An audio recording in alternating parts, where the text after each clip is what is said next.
Thank you.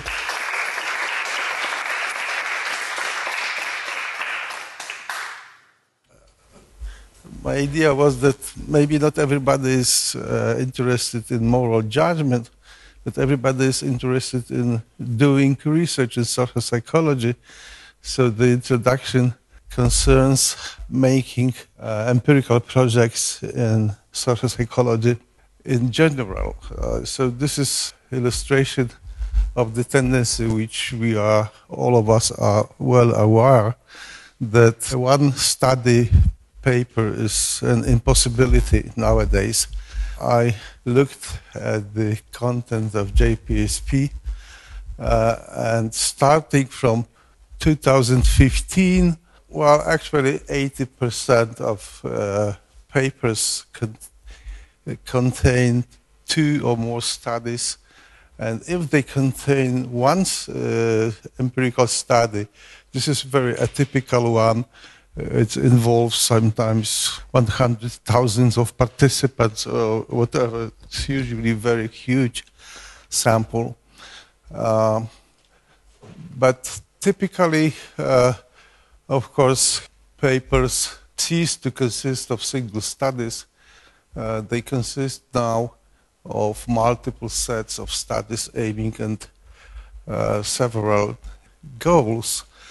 And the most important goals are listed here.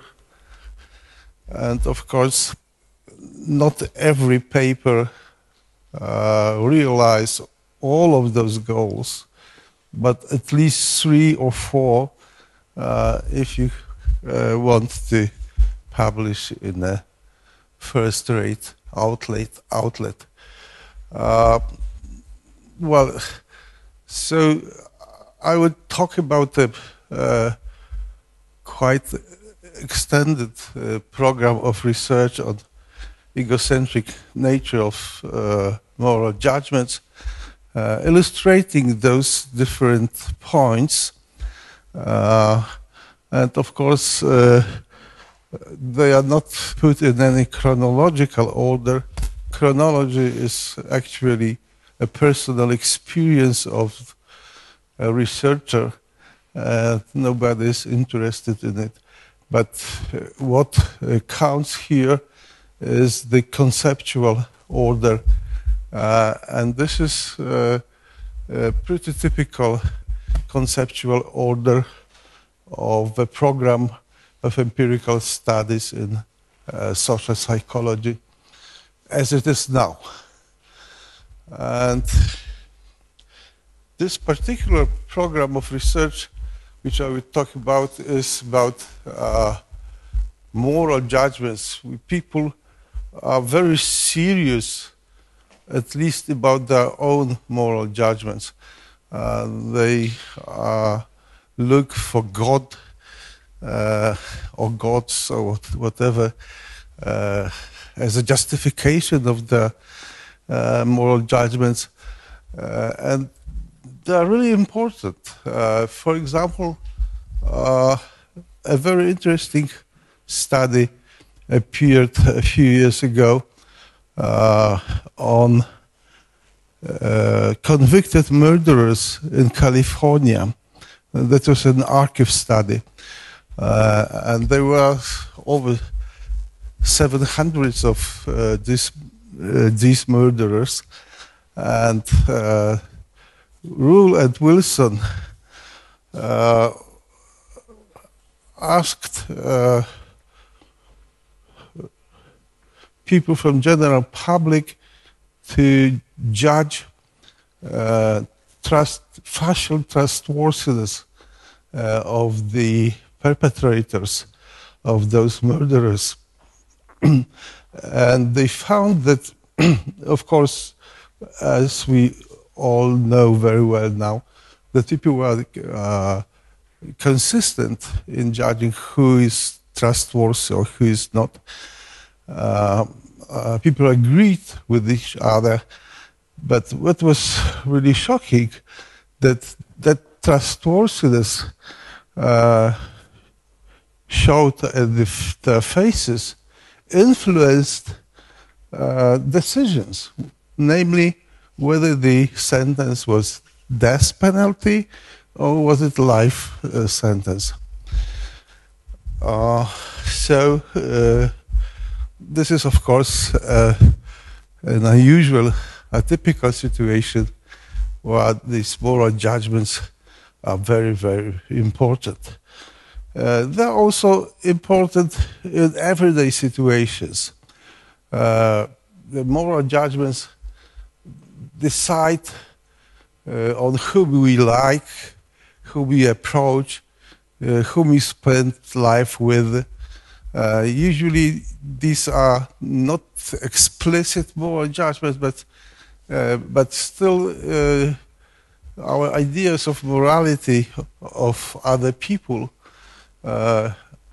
underlies many everyday decisions. Yet another interesting study by Nina Strominger concerned perceived change of identity arising from neurodegenerative disease such like Alzheimer's disease or frontotemporal dementia. And that was studied with family members who took care of people whose functioning was impaired by this disease. And the most important inference from this study was that the mere cognitive deterioration is not enough to infer that somebody is a different person.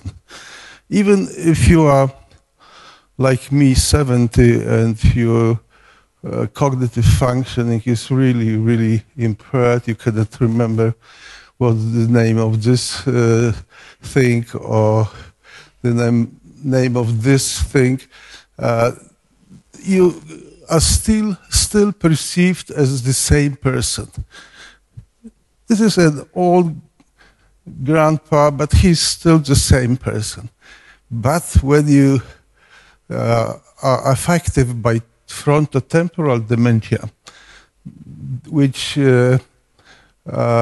affects moral faculty, moral judgment, morally relevant behavior, for example, making indecent proposals when you are 70 to 50 years old girls, then you are perceived as a changed person with different identity. And then people are practically unable to refuse themselves moral qualities. There was a study of with 2,000 of convicted murderers, and none of them admitted to be immoral. Everybody thought of himself as a moral person. I didn't have access to murderers, but I have access to Polish population in general. And this is a representative sample. I asked people for different traits, how much they attributed a trait themselves. And actually, as you can see, there was practically no persons in this sample who would see themselves as lacking morality. They may lack wisdom, they may lack being decisive, but not as immoral. And so when you look at a cartoon, it seems somehow closer to reality than those exclamations about the own morality and about own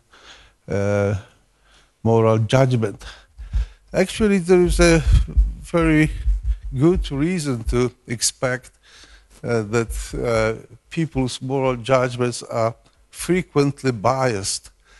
And the source of this expectation is very simple.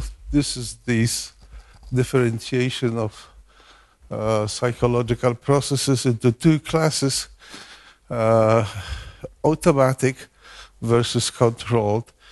So automatic judgments are intuitive, fast, effortless, that don't need motivation, whereas controlled ones are colder, are slower, are more effortful, and they need motivation and generally friendly conditions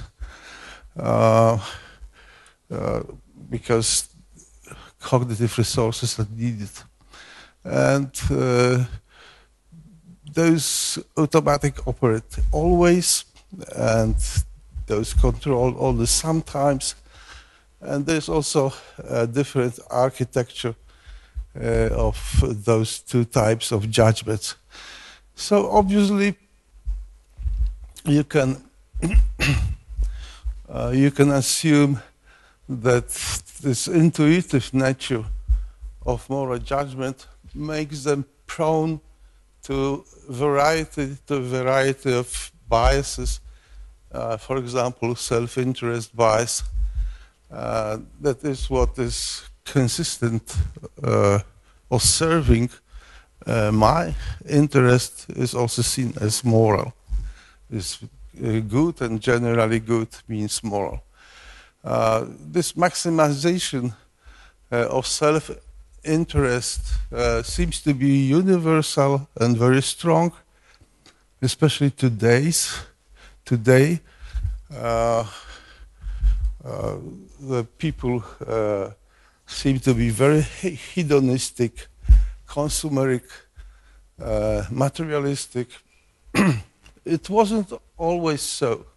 For example, here in this place, 30 years ago, communism collapsed, and before that collapse, there was a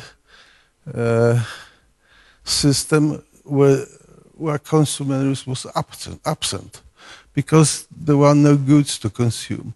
So it is actually a historic case. We don't know how much people are hedonistic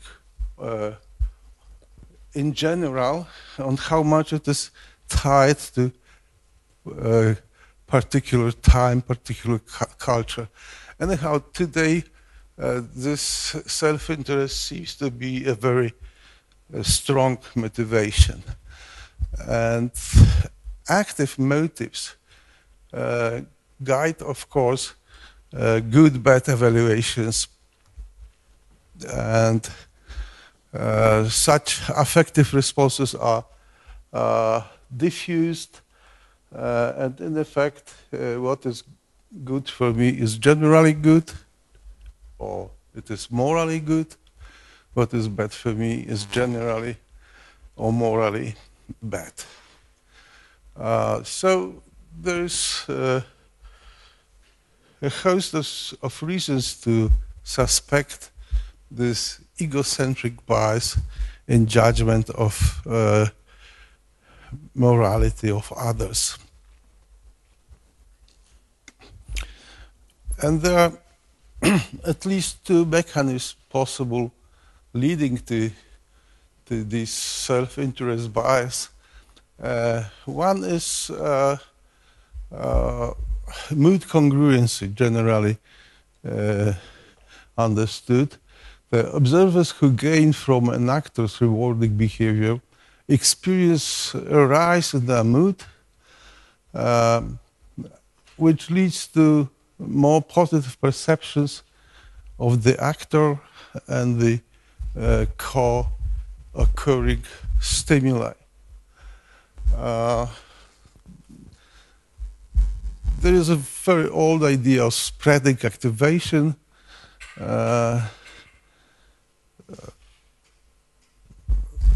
That mood activates congruent cognitions, which are integrated into judgments.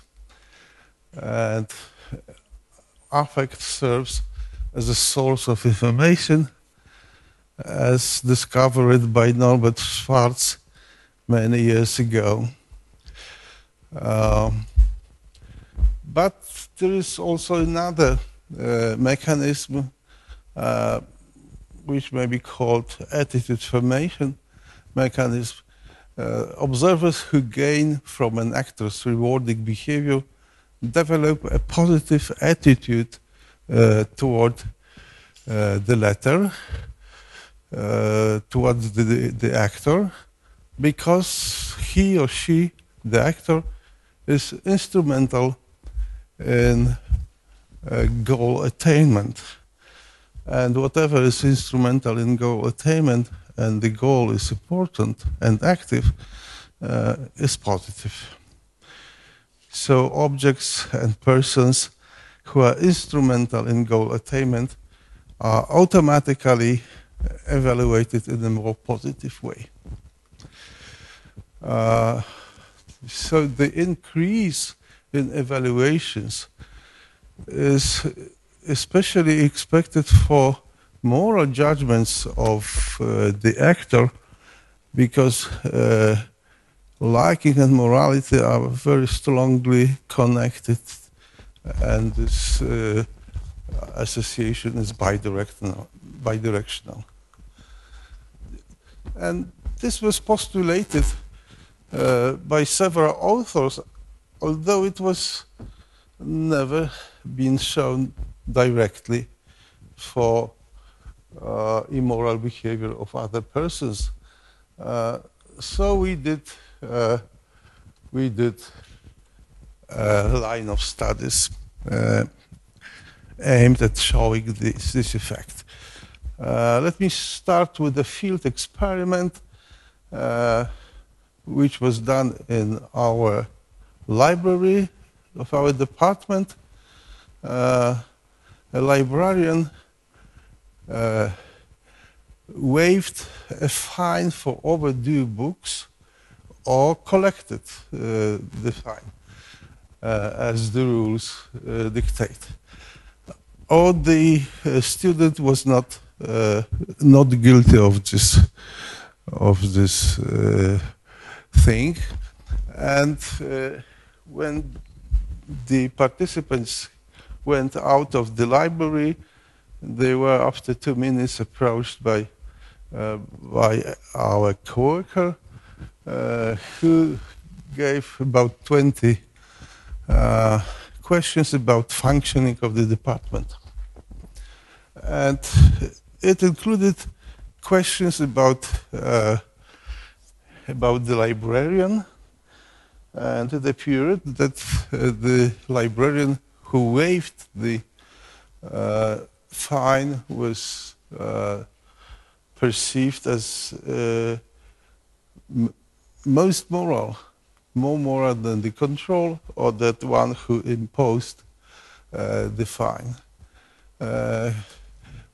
He was also more liked, and if that spreading activation model was true, that should generalize also to perceptions of other workers of the department.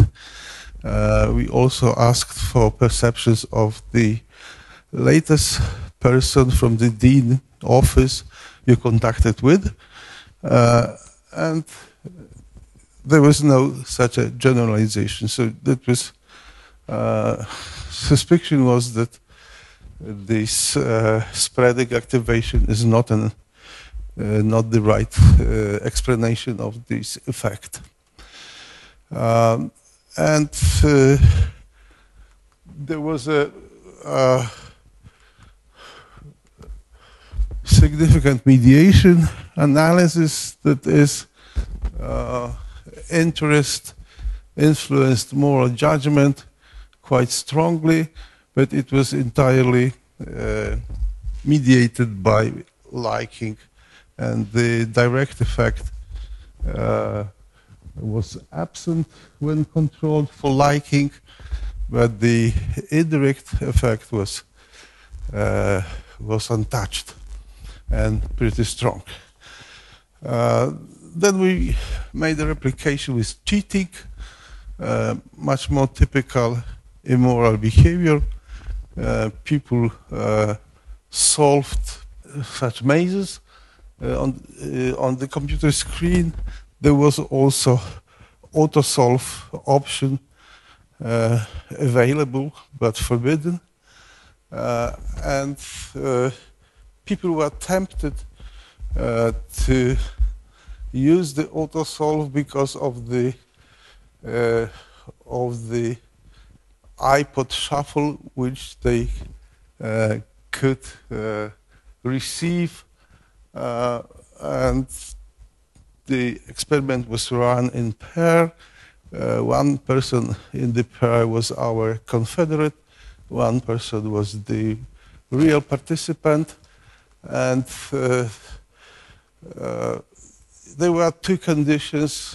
One, only the confederate who was cheating for money received the shuffle, iPod shuffle, and in other condition also the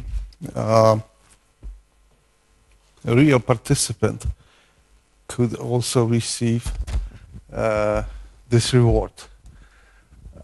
So everybody was cheating here,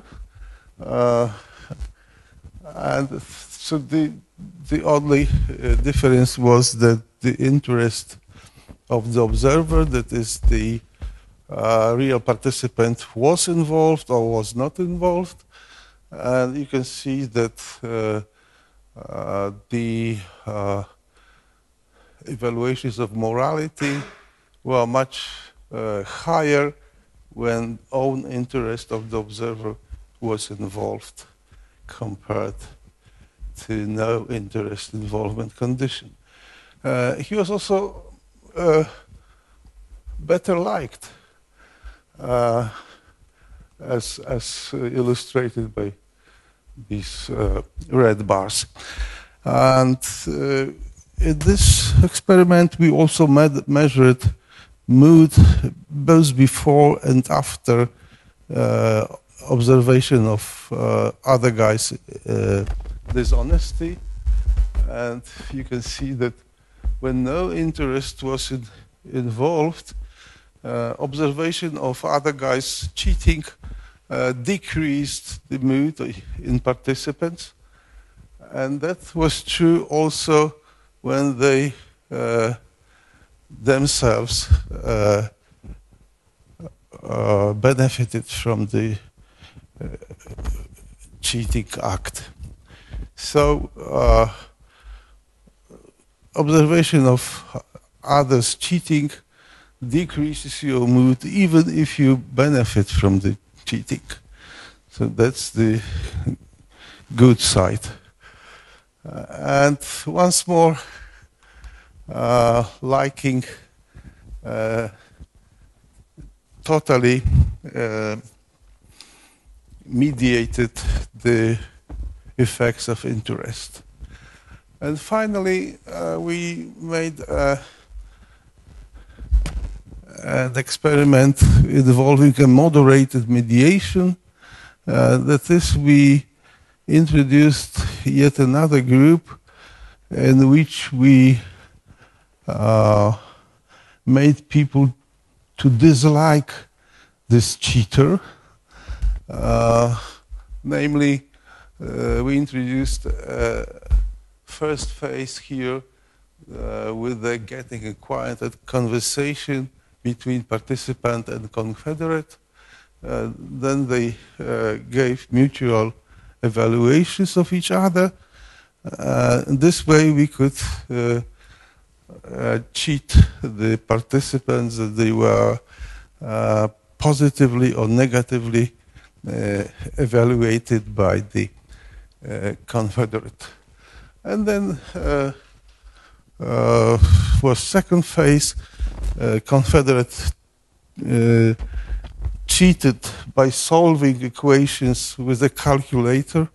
She took it out of her handbag and distorted the things. And then participants paid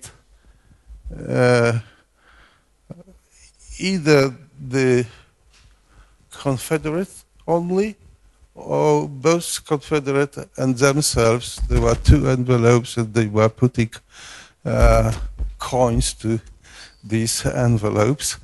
And then we get a final evaluation, final mood, and so on. So it was 3x2 experiment. And the results were as follows. That was the control condition.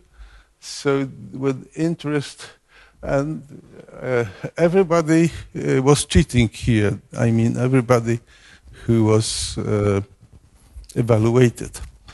So, but the cheater who cheated for the observer's own interest was, of course, seen as more moral in the liking condition too, but not in the disliking condition. Our idea was that when you dislike somebody at the outset, then it's done. It blocks this attitude formation mechanism. And actually the differences between, this is the neutral point, the differences between those participants whose interest was involved and who wasn't involved with their interest, the difference was really very, very large. Did people believe in those biased judgment? Well,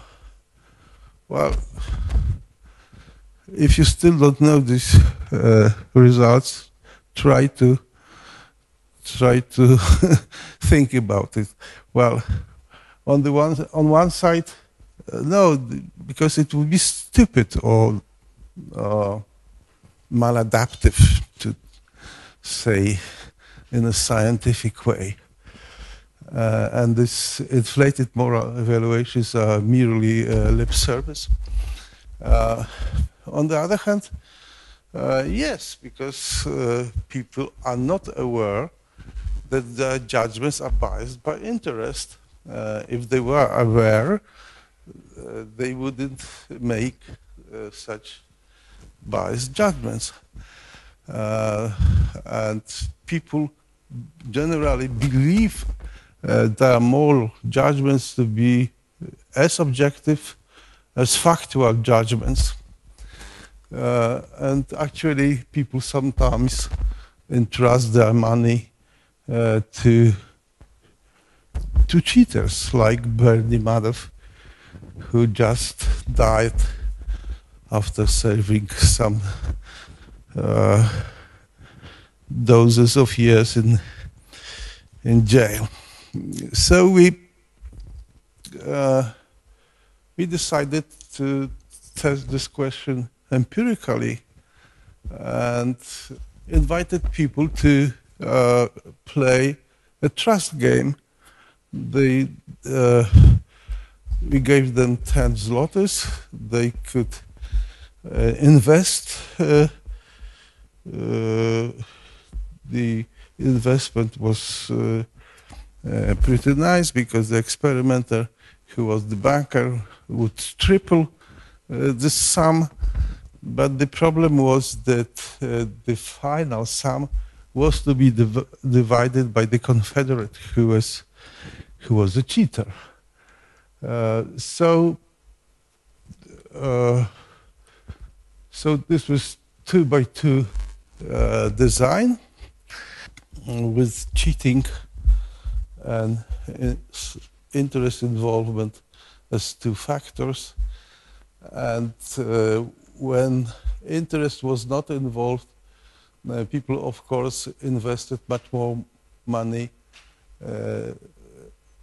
when there was no cheating, although even if there was cheating, they still invested much money, because I think that because Poles do not like their own money. If those were dollars, they probably be much more rational. But what happened when the interest was involved? Well, not much in the no cheating condition, but in the cheating condition, they clearly thought the cheater was more moral. So these two were different. And we invited some additional students to participate as predictors or predictors. So they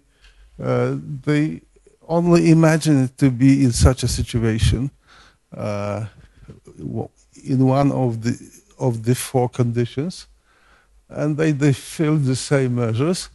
And this is a comparison between what people are doing actually when they are in a situation, and what they predict they would be doing if they only imagine being in situation.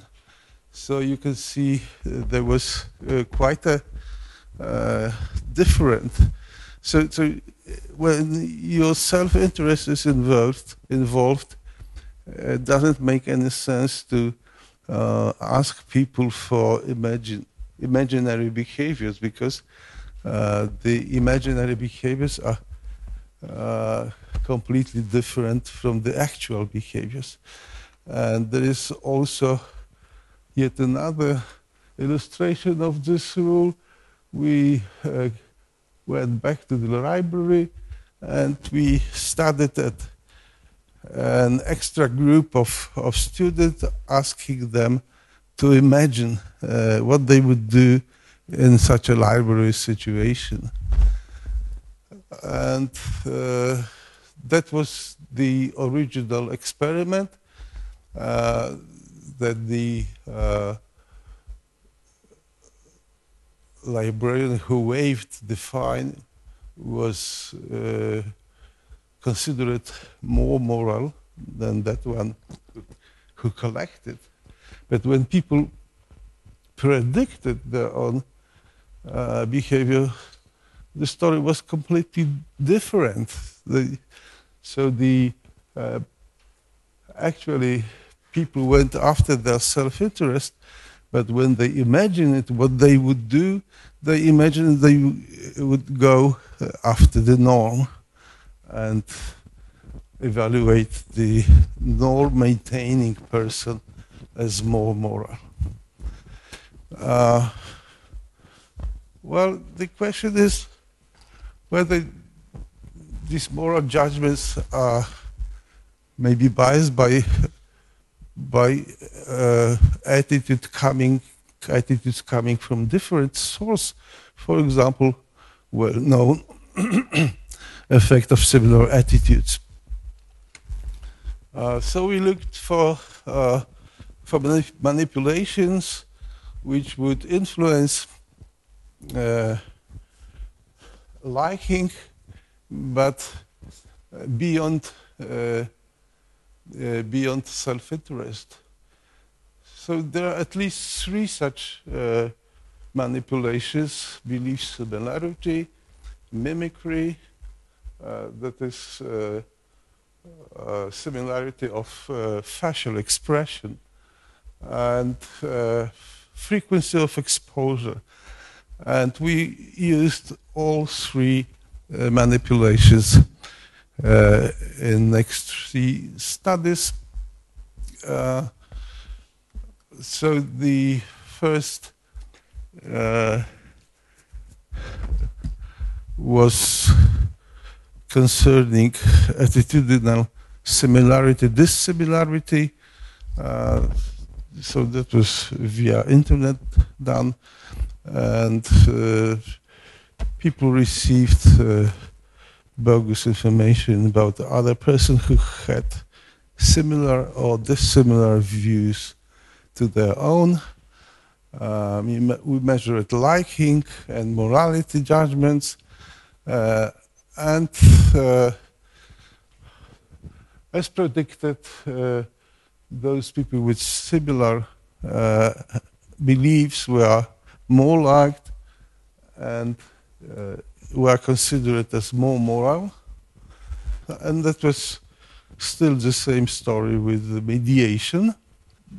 A mimicry experiment, so you can imagine how it went. It's people who are exposed to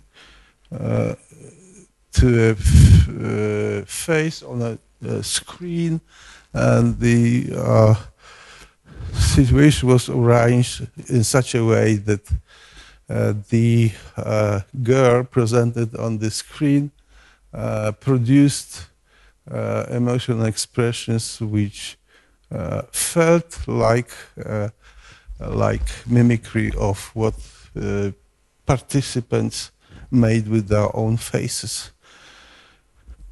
And once more, liking was measured, judgments of morality, but also judgments of competence, and those who are mimicked or who experience the situation as being mimicked, like the girl from the screen more, and they also considered her more moral, although not more competent. There were different competence-related traits involved here, and on none of them we obtained the effect. So that means that this is not a simple halo effect. It is specifically related to morality. And finally, the mirror exposure effect, which appeared extremely difficult to obtain.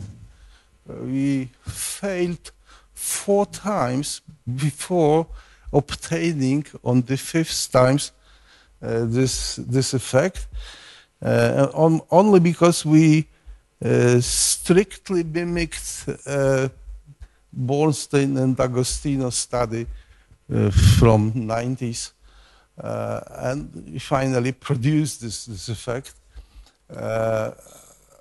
And the logic is very simple. For 1/5 of participants, this face was presented 20 times, this face 10 times, and so on. And it was varied over the versions. So this way we disconnected from specific images of the persons.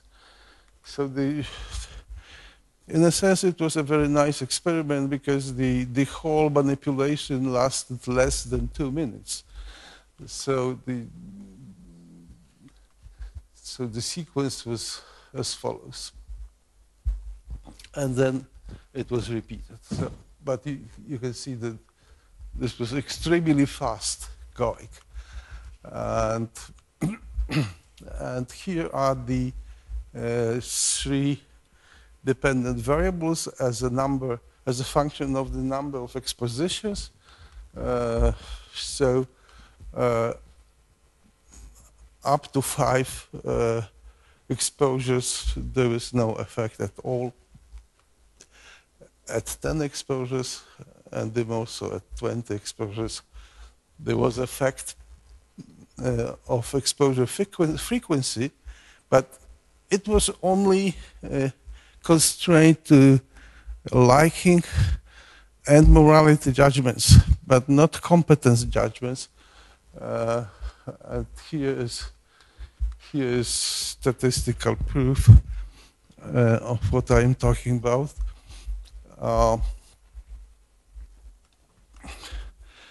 And then we also went for well-known phenomenon of tribal nature of moral norms. That is the simple idea that what serves the interest of my group is morally good, what serves the interest of our group is morally bad. This tribalism is pretty universal phenomenon. We turned to a political case of tribalism. By the way, a co-author of this study is sitting here, Alexandra. And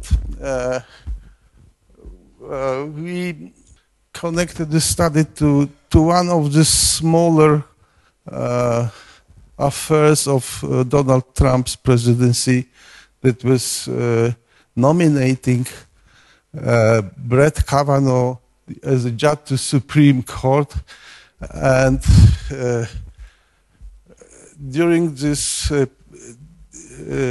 proceedings, a woman emerged, Christine Blasey Ford. By the way, she's a psychology professor, and she told that when both she and Brett Kavanaugh were a teenager, he assaulted her sexually. And of course, such a person shouldn't be a judge of any court, including Supreme. Nevertheless, she was nominated by Donald Trump, and we asked Americans who identify themselves as Democrats or Republicans how they evaluated this nomination. And of course, there was a huge difference between Democrats who considered this act as very immoral and Republicans who considered this act as very moral. And this was modified by the intensity of partisan narcissism. So even the self-interest is only symbolical here, it still works pretty strongly. So we supported 6 hypotheses. One is that others' dishonest behavior is evaluated leniently up to being seen as positive when the observer profits from this dishonesty. Actors bringing profits are liked by the observer. Increased liking of such actors mediates and completely mediates the increases in moral evaluation, and there is no mood effects. Observers truly believe in their biased moral judgments, and they trust the cheater with their own money. And observers are not aware that their moral judgments are biased by their self-interest, even if this bias is pretty strong. It means changing from minus to plus. Similar influences come from liking, originating from any source. And I'm doing as I preach, so I'm a few words about moderators of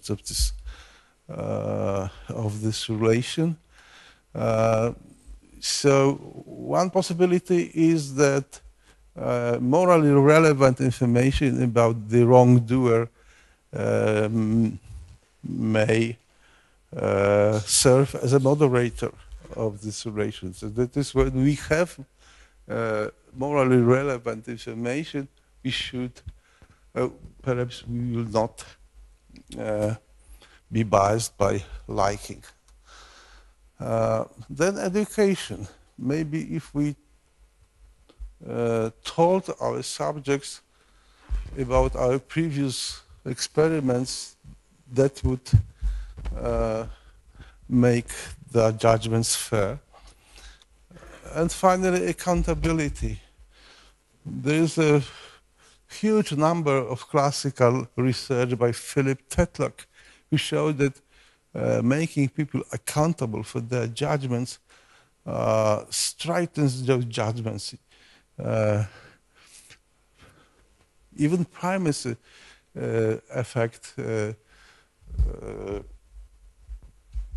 disappears when people have the prospect that they have to justify their judgments.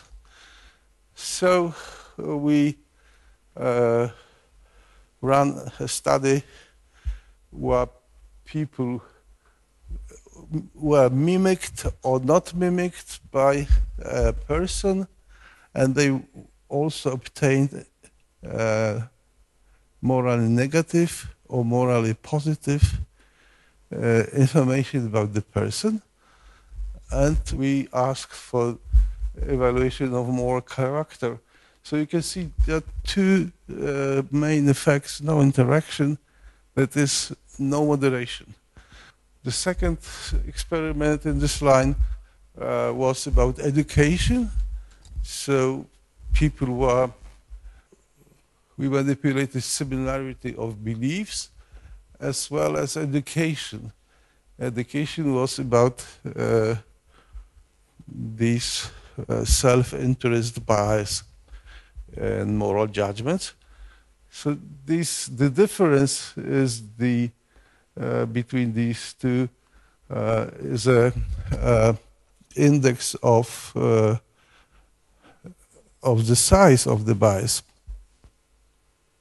As you can see, the size is smaller in the education condition, but it's still significant. And finally, accountability. That is, people who are expected to justify the judgments of moral character, who mimicked them or not.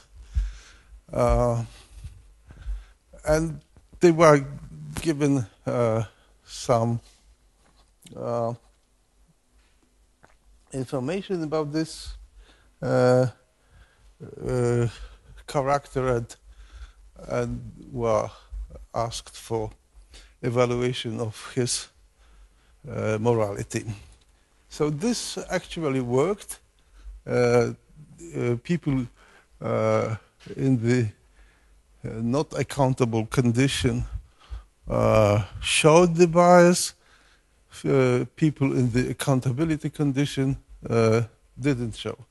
So this was completely eliminated. So as far as morally relevant information about the target person is concerned, it doesn't work, although last studies which we conducted show that when the moral information is given at the beginning, before the attitude formation manipulation, then it works. Education works, but the bias is attenuated, not eliminated. And accountability, it really works and entirely eliminates the bias. We live in times of cultural wars, which emerge in very different countries, such like here in Poland, like America, which are very, very different cultures, but both have those cultural wars which make more heat than light. And these data suggest that we can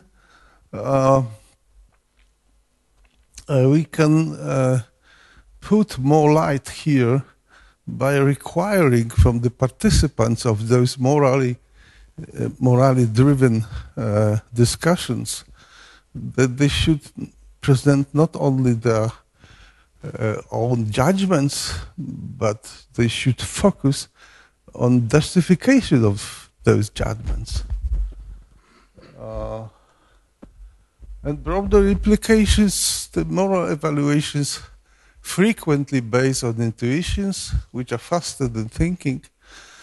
They derive from affects or associations which have no logical value.